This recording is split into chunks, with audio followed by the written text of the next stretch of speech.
ನೂತನವಾಗಿ ಆಯ್ಕೆಯಾಗಿರುವಂಥ ಕೆಸಿ ಅಧ್ಯಕ್ಷರು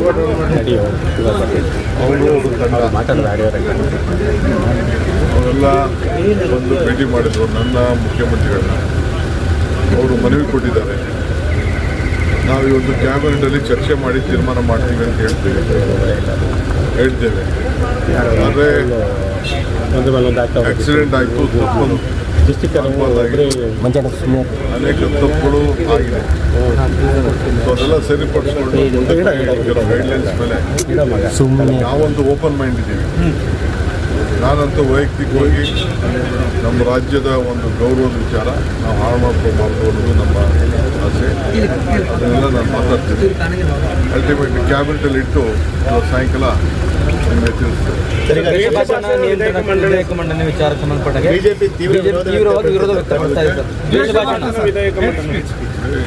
ಅವ್ರು ದ್ವೇಷ ಭಾಷಣ ಮಾಡದೇ ಇದ್ರೆಲ್ಲ ಸೋಲ್ತದೆ. ದ್ವೇಷ ಭಾಷಣ ಮಾಡೋಕ್ಕೆ ಪಿತಾಮಹ ಅವರು. ಜಾತಿಗೆ ವೈಯಕ್ತಿಕವಾದ ನಿಂದನೆ, ಧರ್ಮ ಇವೆಲ್ಲ ಕೂಡ ಅದಕ್ಕೆ ಅವರು ಪಿತಾಮಹ. ಯಾಕೆ ಅವರು ಸಂವಿಧಾನ ಯಾವ ರೀತಿ ಇದೆ, ಸಂವಿಧಾನ ಏನು ಹೇಳ್ತದೆ, ಸಂವಿಧಾನದ ಪ್ರಕಾರ ಅವರೆಲ್ಲ ನಡ್ಕೊಳ್ಳಿ.